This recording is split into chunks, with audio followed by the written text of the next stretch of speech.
में क्या हो रहा है, एक नेता की गाड़ी का शीशा टूट जाता है तो फटाफट 2 किसान भाइयों को उठा के और जेल में डाल दिया जाता है। कोई सबूत नहीं है उनके पास कि हमारे उन भाइयों ने शीशा तोड़ा। मैंने उनसे पूछा कि दिखाइए वो वीडियो, दिखाइए वो फोटो जिसमें उन भाइयों ने आपकी गाड़ी का शीशा तोड़ा। उनके पास कोई सबूत नहीं है, कोई फोटो नहीं है, कोई वीडियो नहीं है, लेकिन हमारे दोनों भाइयों को जेल में डाला और उनके ऊपर धारा 302(7) का मुकदमा दर्ज किया इन्होंने। और लेकिन किसान का, हमारे किसान भाई जो आई विटनेस है उसके 2 कि नेता की गाड़ी से एक आदमी नीचे उतरा, उसने अपनी गन के पिछले हिस्से से हमारे किसान भाई कुलदीप के सिर पे वार किया। हमारे आई विटनेस होते हुए भी वो हमसे सबूत मांग रही है कि क्या सबूत है कि नेता की गाड़ी से उतरा। अरे शर्म आनी चाहिए उनको। अगर 2 गवाही देने को तैयार है हमारे किसान भाई तो इनको मुकदमा दर्ज करने में क्या तकलीफ हो रही है। एसपी साहिब जज बनने को तैयार है, जज बनी हुई है वहाँ पे। इनका काम नहीं है कि हम झूठ बोल रहे हैं या सच बोल रहे हैं। अगर हम किसी के खिलाफ मुकदमा दर्ज करवाने गए हैं तो मुकदमा दर्ज करना चाहिए इनको। झूठ और सच का फैसला कोर्ट में होगा, वहाँ पे हम अपने सबूत भी देंगे, गवाही भी देंगे। लेकिन आज ये एसपी अपना फर्ज अच्छे से नहीं निभा रही है, वो सिर्फ और सिर्फ नेता को बचाने की कोशिश कर रही है। जितना टाइम लगाना लगा लें, जब तक वो गिरफ्तार नहीं होंगे उन पे मुकदमा दर्ज नहीं होगा। किसान हार मानने वाला नहीं है। 3 रात 3 दिन हम थाने में बैठे रहे, नारनौल थाने में। उसके बाद यहाँ उम्मीद लेके आए कि एसपी से मुलाकात करेंगे, कम से कम वो तो सच का साथ देंगी। लेकिन कल उनके चेहरे से साफ साफ दिख रहा था कि एसपी का वो जो होती है ना वो पावर उनकी खत्म हो चुकी है। सिर्फ और सिर्फ वो नाम मात्र उस कुर्सी में बैठी हुई है और सरकार के इशारों पे काम कर रही है। मैं एसपी निकिता से कहना चाहती हूँ, अगर आपके अंदर इंसानियत बची है तो आप सच का साथ दें और मुकदमा दर्ज करें उस नेता पे। और अगर आप ऐसा नहीं कर पा रही हैं तो इस कुर्सी को लात मारें और यहाँ मेरे किसान भाइयों के साथ आके बैठ जाएं। तब मानो कि आप सच में एक अच्छे इंसान हैं और अपना फर्ज अच्छे से निभा रही हैं। लेकिन आज हर कोई अपनी नौकरी को बचाने के लिए लगा हुआ है। अगर कल को इनके भाई के ऊपर वार होता है तो क्या ये कल भी ऐसे ही करेंगी? अगर नेता की जगह कोई दूसरा आदमी होता और हमारे किसान भाई उसके खिलाफ मुकदमा दर्ज कराने जाते, इतना टाइम नहीं लगता, आधा घंटे में फटाफट मुकदमा दर्ज किया गया होता। झूठ और सच का फैसला कोर्ट करता है, पुलिस नहीं करती है। इनके पास सबूत नहीं है कि शीशा किसने तोड़ा, तो मेरे भाइयों पे कैसे इन्होंने 307 का मुकदमा लगा दिया?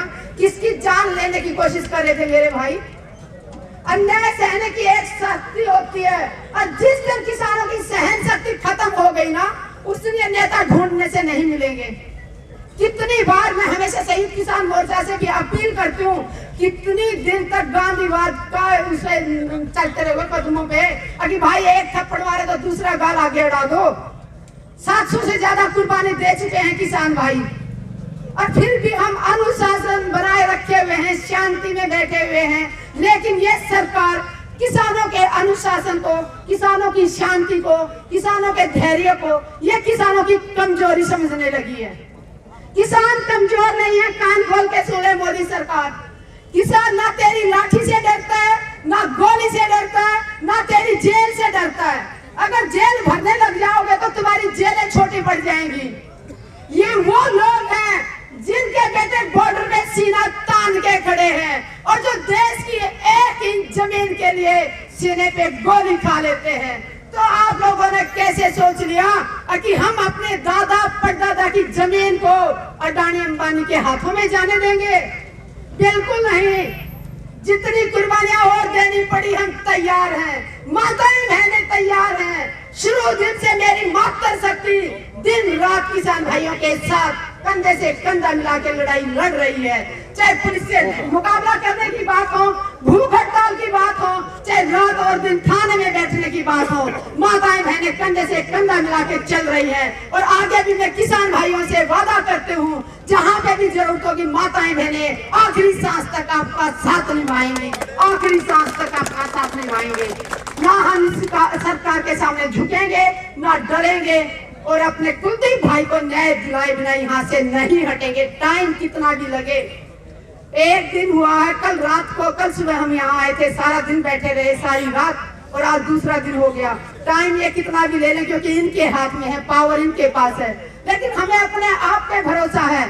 चाहे आप टोहाना की बात ले लीजिए, टोहाना में भी हम 3 दिन 3 रात बैठे रहे, और तब जाके हमारे 2 नेताओं को, विकास जी सर, रवि आजाद को, रात के समय में 12:30 बजे हिसार जेल से छोड़ा गया, आप लोगों की ताकत के लिए, आप लोगों की एकता के कारण।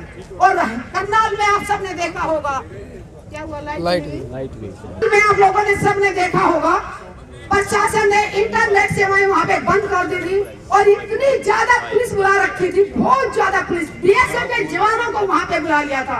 ये सरकार कितना नीचे गिरेगी। हरियाणा की पुलिस किसानों के लिए कम पड़ जाती है, सीआरपीएफ वाले भाई कम पड़ जाते हैं कि बीएसएफ बुलानी पड़ती है। एक दिन हम बहादुरगढ़ में रेल रोको का अपना वो था, अभियान था, बहादुरगढ़ रेलवे स्टेशन में थे, वहाँ पे बहुत सारे बीएसएफ के जवान खड़े हुए थे। अरे भाई, बीएसएफ के जवानों की ड्यूटी तो बॉर्डर पे है, सीमा सुरक्षा बल यहाँ बहादुरगढ़ में क्या कर रहा है, कौन से देश का बॉर्डर लग रहा है यहाँ पे? या किसानों से इतना डरी हुई है ये सरकार, जो किसान खाली हाथ बैठे हुए हैं उनसे इतना डरी हुई है। और ये सोच ले सरकार, अगर हम खाली हाथ बैठे हैं, सिर्फ काला झंडा और तिरंगा झंडा, किसानी झंडा लेके बैठे हैं, जिस दिन हमने अपने हथियार उठा लिए, हथियार मतलब हमारे खेत के औजार उठा लिए, तो ये ढूंढने से नहीं मिलेंगे, लेकिन हम उठाएंगे नहीं। खट्टर तो चाहता है कि हम ऐसा कुछ हो, क्योंकि पहले भी वो 2-3 बार हमारे हरियाणा को जला चुके हैं। शायद हमारे आगू है, वो बहुत सोच समझ के आगे की सोच रहे हैं, हम शायद जोश में आके ऐसा बोल देते हैं। वो अगर चाहते हैं कि हम शांति बनाए रखें, शायद उसी में हमारी भलाई है, क्योंकि अगर हम उग्र हुए तो हमारा आंदोलन खराब हो जाएगा, खत्म हो जाएगा, और आंदोलन खत्म हुआ तो पूरा समाज ही खत्म हो जाएगा। फिर तो हम एक टाइम की, 2-2 टाइम की रोटी के लिए तरसेंगे। आज जो लोग कहते हैं कि ये किसान की लड़ाई है, किसान एक कट्टा खाद के लिए दर दर भटक रहा है, 1200 का कट्टे को 1600 में, 1500 में लेने पे मजबूर किया जा रहा है उसको। खाद के लिए जाते हैं तो कहते हैं कि खाद खत्म हो गई, और जब हम जाके गोदामों में छापामारी करवाते हैं, एसडीएम को साथ लेके छापामारी की हमने, हजारों कट्टे बरामद किए हमने इनके गोदामों से। और जो लोग घरों में बैठे वो सुन ले, खाद मांगे कि किसान की जरूरत है, लेकिन अगर आप आज भी चुप बैठे रहे, घरों में बैठे रहे, तो आने वाले समय में आप देखना गोदाम अनाज के भरे होंगे, और बाहर बाजार में, दुकानों में बोला जाएगा कि आटा खत्म हो गया, अनाज खत्म हो गया, और जिसके पास पैसा होगा वो ब्लैक में आटा खरीदेगा। जो आटे का 30 रुपए किलो है वो आपको 300 रुपए किलो मिलेगा, गेहूं जो 19 रुपए किलो है वो 200 रुपए किलो मिलेगा। जिसके पास पैसा होगा वो पेट भर के खा पाएगा, बाकी तड़प तड़प के हम बाहर सड़कों पे मरेंगे। इसलिए जाग जाएं, किसान की लड़ाई ना समझ के, हर रोटी खाने वाले की लड़ाई है, सभी भाई साथ हैं, चाहे दुकानदार हो, छोटे व्यापारी हो, ये लड़ाई हम सब की है। जय जवान, जय किसान, जय